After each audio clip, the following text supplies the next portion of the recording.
एक छोटा सा गांव था। उस गांव में एक सीनू नाम की लड़की अपनी माँ के साथ रहती थी। सीनू की माँ अक्सर बीमार रहती थी, जिसकी वजह से सीनू को एक सेठानी के घर में काम करना पड़ता था। सीनू देखती है कि सेठानी के यहाँ बहुत सारी मिठाई रखी हुई है। इतनी सारी मिठाई! तभी सेठानी आती है। सीनू, ये सारी मिठाई अंदर कमरे में अच्छे से रख दे। जी सेठानी जी। सीनू सारी मिठाई अंदर कमरे में रखने लगती है। इन मिठाइयों की खुशबू कितनी अच्छी है।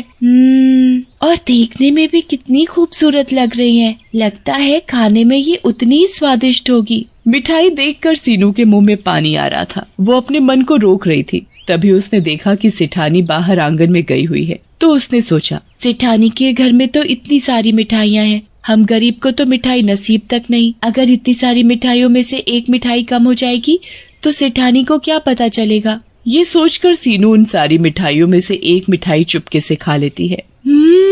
अरे वाह, ये मिठाई दिखने में जितनी खूबसूरत है उतनी स्वादिष्ट खाने में भी है।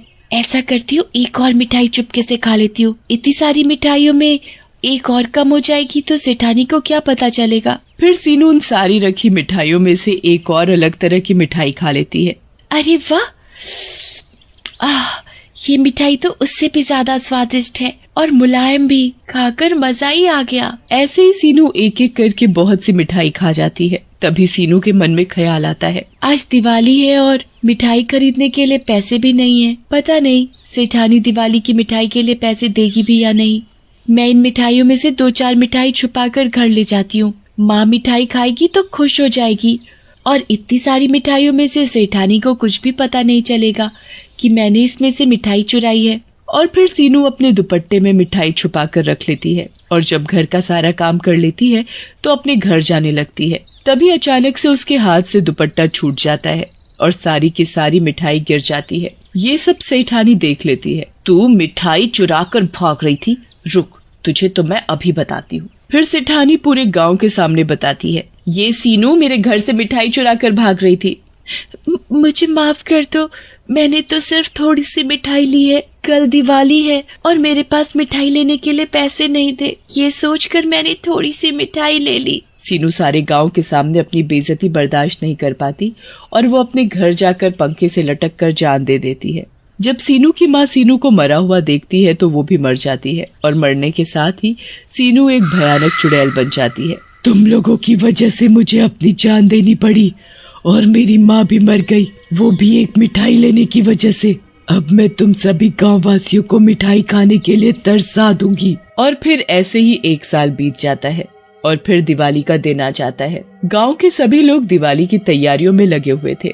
सभी गांववासी तरह तरह की मिठाइयाँ बना रहे थे। तभी चुड़ैल वहाँ आती है। अरे वाह, आज दिवाली के दिन सभी गांववासी तैयारी में लगे हैं और तरह तरह की मिठाइयाँ भी बना रहे हैं। अब आएगा मजा जब इन्हें मिठाइयाँ खाने के लिए नहीं मिलेंगी।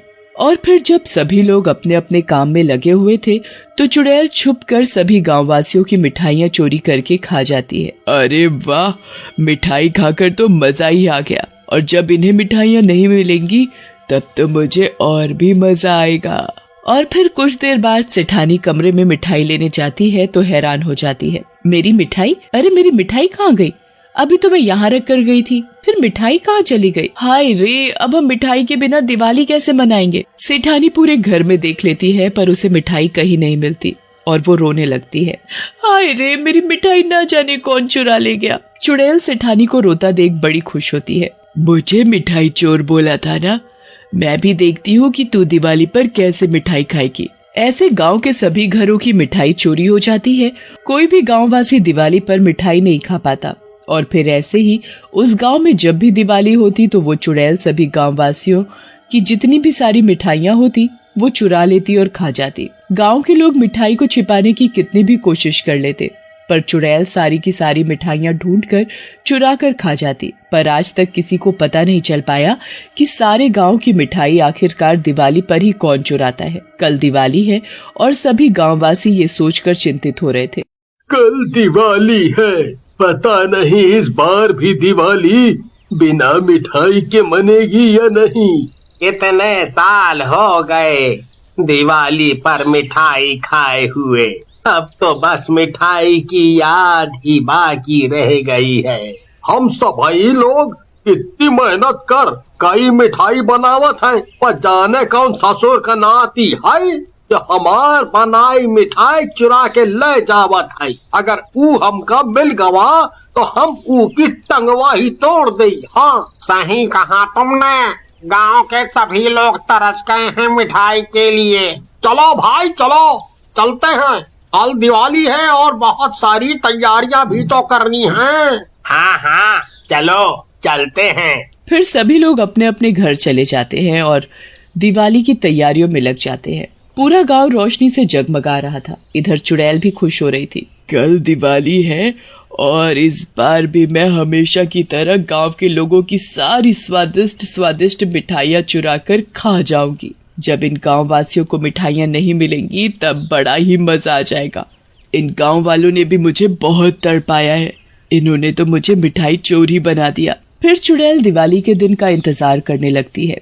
उधर गांव के लोग सोच सोच कर परेशान थे कि इस बार भी कहीं उनकी मिठाइयाँ चोरी ना हो जाए। और फिर सभी आदमी अपनी अपनी पत्नियों से कह रहे थे, अरे भगवान, इस बार मिठाइयों को अच्छी तरह छुपा कर रखना, कहीं हर बार की तरह इस बार भी मिठाई चोरी ना हो जाए। अरे मैंने मिठाई ऐसी जगह छुपा कर रखी है उसे कोई भी नहीं ढूंढ पाएगा। फिर उस आदमी की पत्नी मिठाई को भूसे के अंदर छुपा कर रख देती है। गांववासी भी अपनी अपनी मिठाइयों को छुपा कर रख देते हैं और अपने काम में लग जाते हैं। चुड़ैल उन सभी गांववासियों की मिठाइयाँ ढूंढ कर खा जाती है। अरे वाह, मिठाई चुरा कर खाने का तो मजा ही अलग है। गांववासी पूजा करने के लिए जब मिठाई देखते हैं, अरे मेरी मिठाई, मैंने तो मिठाई को ताले में बंद करके रखा था, तब भी मेरी मिठाई चोरी हो गई। हाय राम, मेरी मिठाई। तभी वो औरत भी भूसे से मिठाई निकालने लग जाती है। अरे अरे मेरी मिठाई, मैंने तो इसे भूसे में छिपा कर रखा था। फिर कौन सत्यानाशी मेरी मिठाई चुरा कर ले गया। अब मैं बच्चों को मिठाई कहाँ से खिलाऊंगी, क्या दूंगी। चुड़ैल मिठाई के लिए सभी गांववासियों को रोते देखकर बड़ी खुश हो रही थी। अब आया मजा। सभी गांववासी मिठाई चोरी होने की वजह से बड़े दुखी होते हैं और आपस में कहते हैं, समझ में नहीं आ रहा कि आखिर दिवाली पर ही कौन हमारी मिठाई चुरा कर ले जाता है। तुम सही कह रहे हो भैया।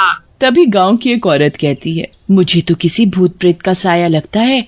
हम सब ने अपनी मिठाइयों को कितना छुपा कर रखा, फिर भी वो चोरी हो गई। तुम सही कह रही हो। हम सबको पुजारी जी के पास जाना चाहिए, अब तो वो ही हमारी मदद कर सकते हैं। और फिर सभी गांववासी और सेठ सेठानी भी पुजारी के पास जाते हैं। पुजारी जी, पता नहीं कौन हर दिवाली पर हमारी मिठाइयाँ चुरा कर ले जाता है, जिसकी वजह से हमारी दिवाली फीकी रह जाती है।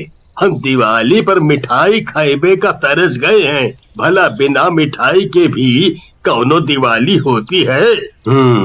इस गांव के ऊपर एक चुड़ैल का साया है और वो ही तुम सबको परेशान कर रही है। वो ही तुम सबकी मिठाइयाँ चुरा कर खाती है। पुजारी जी, हमें उस चुड़ैल से बचा लो, जिसकी वजह से हम सभी दिवाली बिना मिठाई के मना रहे हैं। पुजारी जी अपनी आंखें बंद करके मंत्र शक्ति से चुड़ैल को अपने सामने बुलाते हैं। ए पुजारी, क्यों बुलाया मुझे? क्या तुझे अपनी जान प्यारी नहीं है? तू इन गांव वासियों को क्यों परेशान कर रही है? क्यों इन गांव वासियों की मिठाइयाँ चुरा कर खाती है? ये सेठ सेठानी ने मुझे मिठाई चोर बना दिया, वो भी थोड़ी सी मिठाई के लिए, और मेरी पूरे गांव के सामने खूब बेइज्जती की। और फिर सभी लोगों ने मुझे मिठाई चोर कहकर खूब बेइज्जत किया, जिसकी वजह से मैं ये बर्दाश्त नहीं कर सकी और अपनी जान दे दी। फिर मेरी माँ भी मेरी मौत का बदला सहन नहीं कर पाई और वो भी मर गई। जब से मैंने सोच लिया कि हर दिवाली पर पूरे गांव को मिठाई खाने के लिए तरसा दूंगी, तब इन्हें पता चलेगा कि बिना मिठाई के दिवाली कैसी लगती है। अरे मेरे पास तो पैसे नहीं थे, तो इसीलिए मैंने थोड़ी सी मिठाई ले ली और इन्होंने तो मुझे मिठाई चोरी बना दिया। फिर चुड़ैल बहुत रोने लगती है। माफ कर दे इन्हें। फिर सभी गांववासी और सेठ सेठानी चुड़ैल से माफी मांगते हैं। सीनू, हमसे गलती हो गई, हमें माफ कर दे। आज के बाद हम किसी भी गरीब के साथ ऐसा नहीं करेंगे। और सब अनाथ और गरीबों को दिवाली पर मिठाई बांटा करेंगे। फिर पुजारी लोटे से गंगा जल चुड़ैल पर डालकर उसे मुक्त कर देता है और वो चली जाती है।